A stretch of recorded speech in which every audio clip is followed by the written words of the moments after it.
만물보다 거짓되고 심히 부패한 것은 마음이라. 누가 능히 이를 알리오마는. 여호와는 심장을 살피며 일들을 시험하고 각각 그의 행위와 그의 행실대로 보응하느니. 불의로 치부하는 자는 자고새가 낳지 아니한 알을 품음 같아서 그의 중년에 그것이 떠나겠고 마침내 어리석은 자가 되리라. 아멘. 저는 오늘 이 말씀을 읽고 제가 이 설교를 준비하면서 이 설교문을 쓰잖아요. 한마디 한 줄을 말하면 되는 것 때문에 시간을 많이 보낼 때가 있거든요.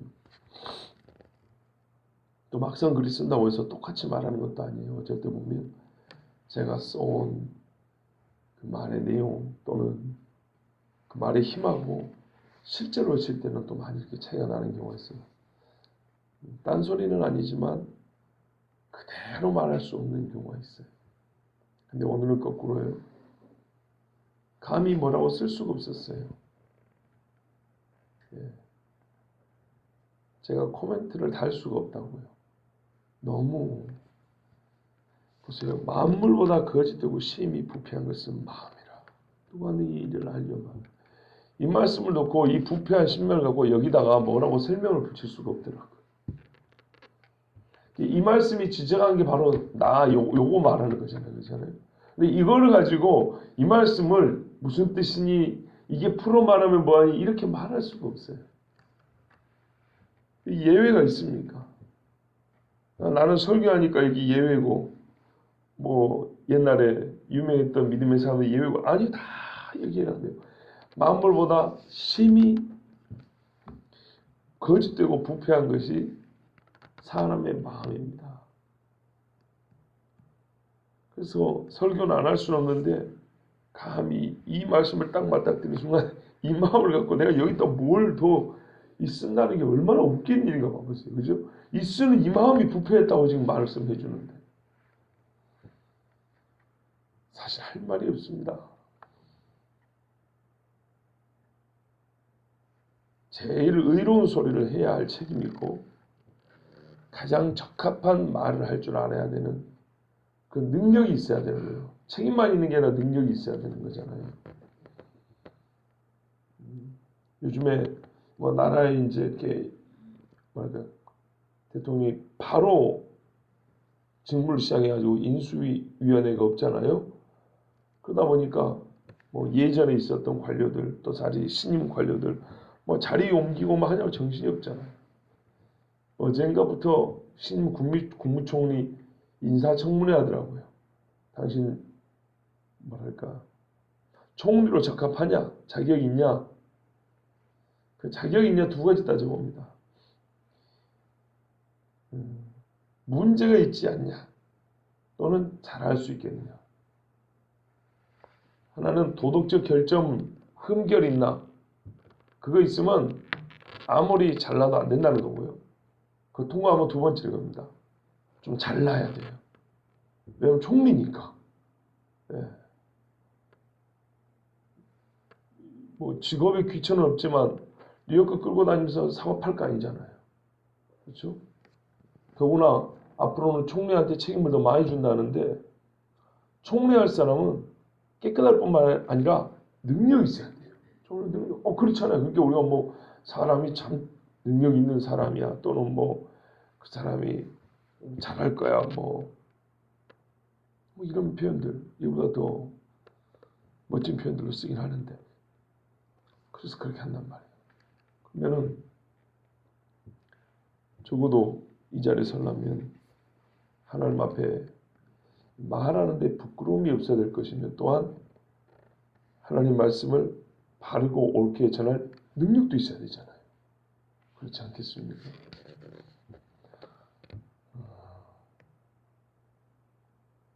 그거는 여러분이 판단하시는 문제인데 자 그러다 보니까 이 말씀을 맞닥뜨리는 순간에는 쓰기가 어렵다. 뭐라고 쓰기가 어렵다. 손을 못 댔습니다. 사실 이 종이 한 장에 본문 적어온 거예요. 본문. 우리 본문 이렇게 적어왔고요. 다른 번역 본문 2개 적어왔어요.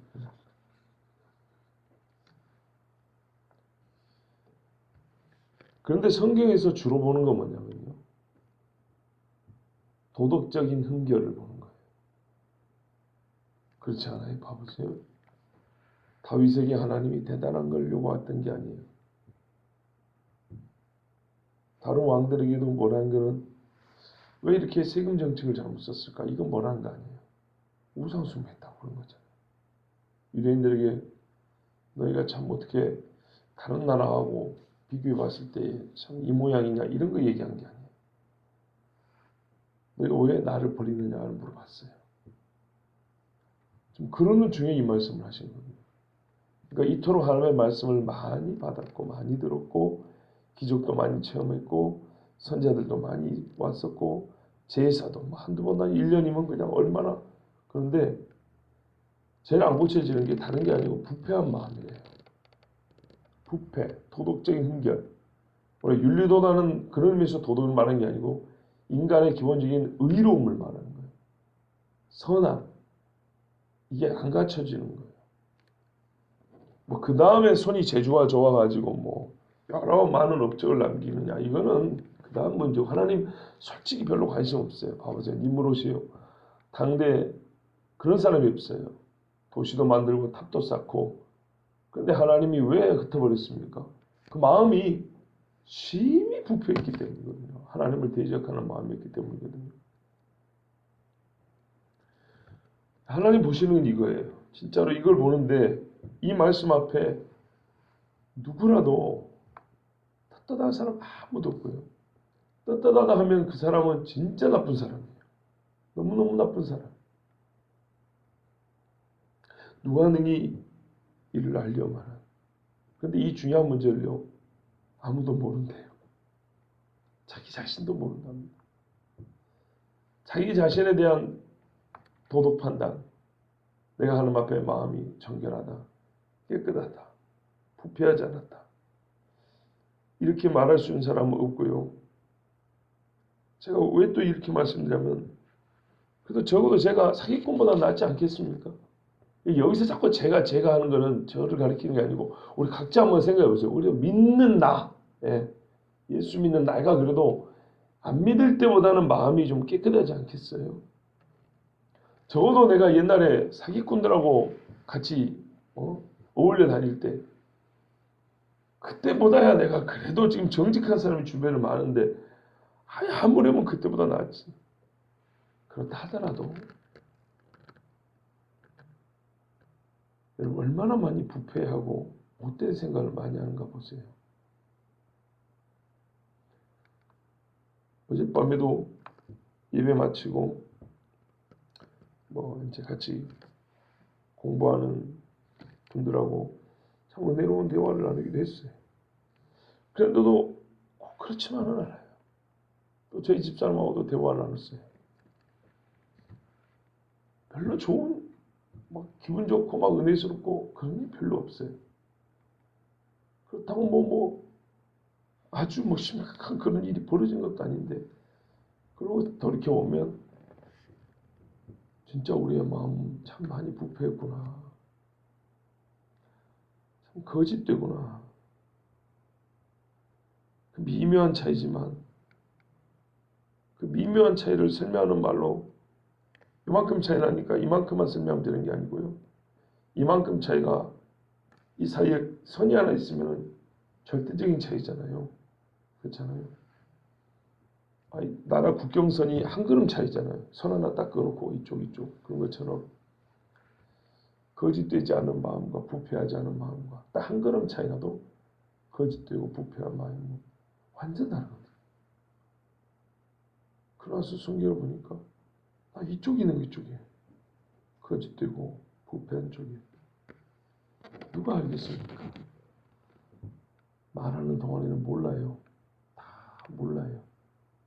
남도 모르고 나도 모르고 속이기 쉬운 것이 바로 마음이라는 것입니다. 그러니까는 제일 더럽고 제일 문제가 많은 게 마음인데 이걸 보이고 알아야 고치기라도 할 마음을 가질 거 아니에요. 근데 알기가 그렇게 어려운 부분이라는 거예요. 일생에 가장 지혜로운 사람조차도 자기 마음 하나 헤아려 보기가 그렇게 어려워서 못 깨닫네요. 못 깨닫네. 그런데요, 10절에 보시면 나의 여호와는 안돼요. 얼마나 정확히 하냐 하니까 심장을 살피며 폐부를 시험한다. 심장 앞에 엑스레이 찍어야 겨우 희미하게 보이잖아요. 검정색, 흰색 이렇게 나눠가지고. 근데 하나님은 이렇게 막 갈아가지고 휘저 이렇게 막 들춰 보는 것처럼 이렇게 본다는 거잖아요. 우리 번역이 참 어떤 의미에서는 잘 된 것 같아요. 왜냐하면 아주 막 피부에 와닿게 번역이 되어 있거든요. 이 말씀을 좀 부드럽게 말하면 이제 그 아무도 알 수 없는 그 마음을 살펴보면서 여기저기 이렇게 살펴보고 그 속 중심 있죠. 우리가 말하는 껍데기 말고 진짜 제일 가운데 것을 테스트를 해본다는 거예요. 진짜 그런가? 시편을 보면 다시 그런 말 하거든요. 나를 한번 테스트해보라고. 내 마음이 진짜 하나님 앞에인지 다른 데인지 테스트해보라고. 그런 다윗이 하나님 앞에 참 자신이 있어서 그런 거예요. 그리고 실제로 주님이 테스트해본 다음에 다윗은 정직하다 이렇게 말씀하잖아요. 그러니까 거기까지 가기가 얼마나 어렵냐고 말해요. 우리가 예수를 믿는데도 불구하고. 그래서 하나님이 이렇게 시험을 본 다음에는 시험을 해봤으니까 보응, 하나님이 확인된 대로 상을 주든지 벌을 주든지 해야 될 거 아닙니까? 어떻게 해주냐면요, 그 사람의 행위의 열매대로, 그 사람이 가는 길대로 갚아준답니다. 그의 행위와 그의 행실대로. 이 말이 풀어 말한 건 무슨 의미냐면 그가 행위로 맺은 열매대로. 열매가 작으면 값을 적게 쳐주는 거죠. 구글 열매를 저울에 딱 달아놓으면 값을 많이 줘야 되겠죠. 길대로. 하나님이 그 속이 어떤 걸 어떻게 확인해 보냐 했더니 발걸음을 절절절은 그렇고 발걸음을 가만히 이렇게 본대요. 어디로 가나 이렇게. 그렇게 확인해 보고 확인된 대로 그대로 갚아주신대요. 그러면 사실 이렇게 해가지고 우리가 하나님 앞에 상 받을 사람 많을까요? 벌 받을 사람 많을까요? 대개는 벌을 받겠죠. 인생에 많은 시간이 벌 받을 짓이 많아요. 상 받을 일보다. 그렇지 않겠습니까? 그래서 하나님께 감사하다는 거예요. 그런데도 불구하고 우리가 행한 대로 할 것 같으면 벌을 받아도 이루 말할 수 없이 받아야 되는데 시편에 여호와께서 우리 체질을 아잖아요. 너희가 기껏해야 흙이지 진토지. 그래서 행한 대로 갚지 아니하시다 그랬어요. 우리의 죄를 벌하긴 하지만 행한 대로 그대로 갚지 않고 많이 깎아줬다는 얘기예요. 깎아줘. 그래서 우리가 지금 남아 있습니다. 오늘 이 말씀도 어감이 그렇게 참 좋은, 그러니까 기쁘고 즐거운 어감이 아니잖아요. 왜냐하면 11절에 불의로 치부하는 자를 얘기하려고 지금 하는 말씀이거든요. 불의함으로 불을 쌓는다는 얘기입니다. 이런 사람들 얘기하려니까 겉으로는 어떻게 해요? 정당하게, 깨끗하게, 정직하게 불을 쌓는 것 같지만 사실 많은 부분은 불의함으로 이 불을 쌓는단 말이에요. 왜 돈을 사랑하면 일만하게 불이라 그럽니까? 돈을 사랑한다는 것은요, 눈앞에 보인 돈을 사랑하는 이렇게만 생각하면 안 되고 돈을 사랑하는 마음을 갖게 되면 모으는 것, 즉 버는 방법. 벌 때 누구를 만날까요? 누구와 사업을 같이 할까요? 누구에게 조언을 구할까요? 어떤 사람이 돈 버는 방법을 배우려 할까요? 그 다음에 번 다음에 보관 내지는 저자하는 방법. 어떤 식으로 보관할까요? 어떻게 쓸까요? 그 다음에 어떻게 더 늘릴까요? 종합적인 거거든요. 처음부터 불의한 사람하고 손을 딱 잡으면 전반적으로 불의하게 됩니다. 자기 자신이 그렇게 됩니다. 불의하게 버는 사람은 정의롭게 쓰지도 못해요. 이 전체적인 걸 가져보면 진짜 돈을 사랑하면 사람은 반드시 죄를 저지르고 구원받기 어렵게 돼 있어요. 그래서 시편에 이런 말씀이 있어요. 재물이 늘어도 거기에 치신치 말며. 대학교 때 학교에서 예배가 있어서 한번 가봤는데 거의 처음이자 마지막으로 그 예배를 갔는데 99년도에 그 여자 목사님이 설교하는데 재물이 늘어도 치신치 마라 이렇게 설교를 하더라고요. 시편 본문에. 근데 그게 무슨 말인지 잘 몰랐어요. 근데 보니까 치심이라는 말이 치우치지 말라는 얘기였어요. 재물이 늘어도 거기에 마음이 치우치지 말아요. 이게 얼마나 어렵습니까? 네 재물 있는 곳에 마음이 있다는데 그게 인간의 일반적인 본성이라면 너는 그걸 거스르라는 얘기잖아요. 재물이 늘어도 마음이 거기에 치우치지 마라. 성경에 그리 돼 있어요. 근데 돈도 없는 대학생들한테 그 설교를 하시더라고요. 근데 처음에는 한자 표현이어가지고 한자를 좀 아는데도 생소해서 잘 이해를 못했어요. 나중에 알게 됐어요. 그런데 치심한 사람이 이러면은 처음부터 이렇게 치부를 해요. 이런 사람을 두고 지금 말씀하는 건데 어떤 경우냐 하면 부패한 마음이 예를 들면 이렇다 이런 말이에요. 여기서는 악함을 꼬집는 게 아니고요. 그 헛됨을 꼬집는 거예요. 헛됨. 만물보다 거짓도 심히 부패한 것이 마음이잖아요. 그러면 썩은 이런 바구니에다가도 이 밑이 썩어가지고 곧 터질 것 같은 바구니에다가 먹을 거 하나를 담아놓으면 들고 가다 보면 다 새 떨어져 나가버리겠죠. 그렇겠죠. 그러니까 이 썩고 거짓된 마음에는 뭐 좋은 거를 담아놓고 하려고 해도 처음부터 좋은 걸 담기도 어렵지만 애를 써봐야 다 어떻게 된다고요? 미터지는 똑같이 뭐 좋은 거 아끼는 거 담을 수가 없다는 겁니다. 헛된이라는 겁니다. 그러니까는 이 말씀은 악으로 시작해서 헛됨으로 지금 끝나는 거예요. 즉 악함은 곧 헛되기 그지없다는 걸 우리에게 지금 가르쳐 주는 거예요. 즉 악은 악이라서 벌을 받는다는 말씀 지금까지 많이 했었잖아요. 오늘 말씀은 얼마나 악한지를 다시 한번 보여주면서 그 악한 만큼 헛되다는 것을 말씀해 줍니다. 11절에 자고새가 알을 품어요. 근데 우리 번역에는 낳지 않은 알을 품음 같아서 그의 중년에 그것이 떠나겠고 그것이 뭘까요? 떠나는 그것이 뭘까요? 알이 떠난다는 건가요? 그러니까 낳지 않은 알을 품으면 나중에 새끼가 부화돼 나와가지고 우리 엄마 아니네? 그러고 떠나버리면 품었던 자고새는 아이고 내가 내 새끼도 아닌 걸 품고 있었네? 이렇게 된다는 말처럼 보이죠. 근데 본래 그런 뜻이 아니고 이런 말입니다. 낳지 않은 알이 아니고 부화되지 않는 알. 부화되지 않는 알. 그래서 알을 씩 품고 애를 썼는데 부화가 안 돼요. 이게 아무 효력이 없는 거예요. 아무 쓸모없는 짓인 거예요. 이게 더 본문의 문맥이 맞지요. 예. 그러니까 부를 쌓는다고 애를 쓰고 이 부패한 마음을 가지고 말이죠. 그래가지고 내가 뭐 된 것 같았어요. 근데 나중에 보니까 모래가 빠져나와서 아무것도 없는 거예요. 그 이야기 하려는 거거든요.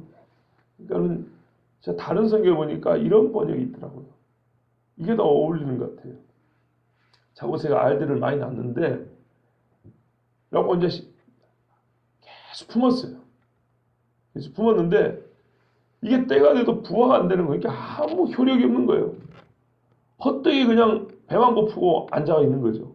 그러니까 나중에 어떻게 되냐면 그 떠난 것이 알이 떠난다는 게 말이 안 되잖아요, 여러분. 아니고 지가 자고새 스스로 내가 한번 쓸데없는 짓을 하고 있구나. 그러고 떠난다는 얘기입니다. 자, 그러는 것처럼 마음이 부패했는데 이거를 깨닫지 못하고 이거를 하나님 앞에 정결하게 씻김을 받지 못하고 여전히 하나님 앞에 누가 능히 알리요. 사람은 모르잖아요. 근데 하나님도 모를 줄 알고 누가 능히 알겠냐 하면서 자기가 얼마나 부패한지 전혀 관심도 안 갖고 이렇게 살아온 사람은 중년쯤 되면 어떻게 되냐면 그 새가 알을 놓고 헛된 일을 했구나 하고 그냥 가버린대. 알을 놓고 가버린대. 날아가 버린대. 그런 것처럼 자기 자신이 내가 지금 이제 헛된 일을 했구나 해가지고 아무 소득이나 이익을 보지 못하고 그냥 자리만 옮겨 다니는 것처럼 이렇게 된다는 얘기입니다. 그래서 어떻게 마침내 끝에서는 어리석은 자가 되리라. 어리석다는 게 가장 어리석은 게 뭡니까? 아무 쓸모없는 일을 꾸미는 거. 쓸데없는 소리 한다 그러잖아요, 우리가. 쓸데없는 소리 또는 쓸데없는 짓. 이것이 우리 참 삶의 어리석은 행동을 보고 우리가 하는 말들이거든요. 좋습니다. 뭐 자고새가 남의 알을 품었다가 나중에 그 알이 부화된 다음에 우리 엄마 아닌데 오고 새들 가버리면 너무 새끼 위해서 좋은 일 했구나. 근데 그만큼은 뭐 그래도 남의 새끼라도 부화시켜놨으니까 좋은 건데 아니면 자기가 낳은 알이지만 이게 자기 손으로 애를 썼다고 하지만 전혀 부화시키지 못해가지고 헛고생만 했구나 하고 자리만 옮겨 다니고 또 알 뿡뿡뿡 낳다가 부화가 안 되면 아이고 이러고. 그러니까 하나님이 어떻게 해요? 결국에는 새끼를 못 얻게 하는 거죠. 왜요? 지금 이 이야기는 불의한 자를 지금 빗대으려고 하는 거예요. 실제로 사냥하면 자고새가 다 그런다는 게 아니고 그러면 자고새는 세대가 끊어져 버려야죠. 지금 종자가 말라야 되겠죠. 근데 마치 그런 경우가 있잖아요. 부화되는 알이 있고 안 부화되는 알이 있는 것처럼. 그럼 지금 이 경우는 부화되지 않는 알의 경우만 딱 따다가 예를 든 거예요. 비유를 해서 예를 든 거예요. 그런 것처럼 불의한 자는 아무리 품어도 부화되지 않는 알을 품는 것처럼 그렇게 헛된 일을 하게 된다는 겁니다. 그러니까 지금까지 보면 이런 거죠. 유다인이 자기들이 예루살렘 성전이 있고 절기도 있고 예물도 바치고 아직 제사장도 있고 법궤도 있고 그러니까 다 어떻게 했냐면 문제가 없다고 생각한 거죠. 그렇죠? 자기의 마음에 부패한 것을 확인해 볼 생각도 하지 않고 또는 예레미야 선지자 같은 사람을 가지고 진짜 문제는 우리의 마음입니다. 거짓되고 진짜 이거를 아주 노골적으로 생각할 필요 없어요. 우리 자신이. 우리의 말이 얼마나 거짓된 것들이 많은가, 얼마나 부패한 것들이 많은가 우리 마음에 정말 셀 수가 없어요. 근데 이거를 누가 알려요? 진짜 아무도 모를 줄 알아요. 하나님은 머리털 하나 세는 것처럼 다 세고 보고 있다는 이 말입니다. 근데 나도 그렇고 유대인도 그렇고 그거를 하나님이 그렇게 하신다는 것을 안 믿어요. 정말 안 볼 줄 알고 모를 줄 알고 그런다니까요. 그럴 때 하나님이 하신 말씀이 내가 안 보는 게 아니고 본다 다. 그래서 두고 봐라. 좀 있으면 그 악한 행실로 너희는 다 자신을 위해서 했다고 했는데 전혀 거둔 것이 없을 거다. 아닌 척하고 그렇게 했는데 끝내 어리석은 자로 드러난다 그러죠. 되리라. 어리석은 자로 되리라. 정말 스스로가 부끄러워할 그런 일밖에 남지 않을 것이다. 이렇게 말씀합니다. 그러니까 인간의 악함을 지금까지 말씀하셨고 하나님 앞에 그 거짓된 것들을 일일이 말씀하신 것을 종합하여 정리하였고 그리고 그 일을 악하다라고 지금까지 많이 말씀하셨고 악에 따른 형벌을 내리신 걸 많이 말씀하셨는데 이 형벌은 또한 너희가 한 것이 아무 쓸데없는 무익한 일이라는 것. 세상에 이렇게 헛된 일이 없다는 것을 일생에 고생한 것이 아무 헛된 거다. 왜? 마음이 부패했기 때문에. 그런 마음을 한 건 하나님 앞에 아무 가치가 없다는 거예요. 이렇게 가르쳐주고 있습니다. 그러면 신약에는 뭐라 그러냐면요. 그 포도원 지기에게 땅을 주고 주인이 소출을 얻어왔더니 열매를 못 맺는 거죠. 찍어 버린다 그럴 거예요. 그러니까 포도원 지기가 그래요. 주인이 한 해만 더 기다려달라고. 내가 물을 주고 거름을 주고 잘 보살펴보겠다. 그런데 그래도 안 열면 찍어버려 이렇게 돼 있거든요. 그런 거예요. 그러니까 우리 주님이 그래서 찍어버린 거예요. 아시겠죠? 열매를 못 맺으니까 유다가 결국에는 지켜버린 거예요.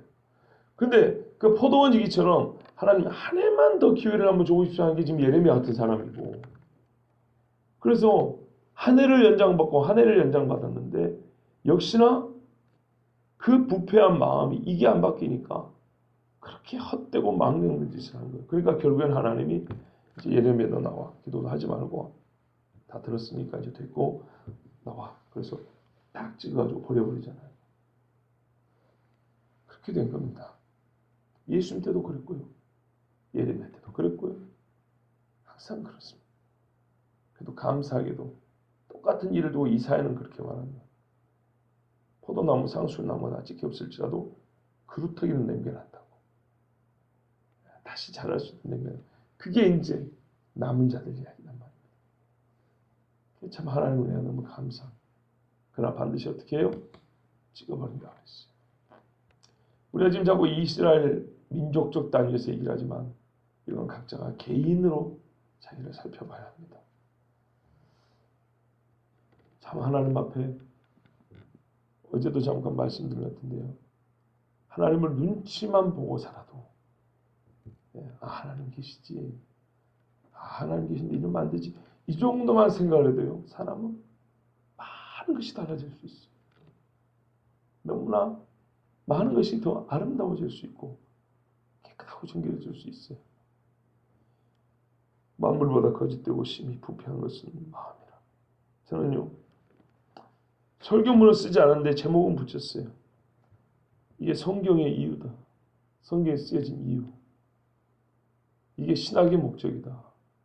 그러니까 성경을 해석하고 전파하기 위해서 부지런히 학생들이 연구하는 목적이 뭐냐? 결국에는 이 만물보다 부패한 거짓된 이 마음이 주께로 향하게 하려면 우리가 어떻게 말씀을 전하고 사역해야겠냐?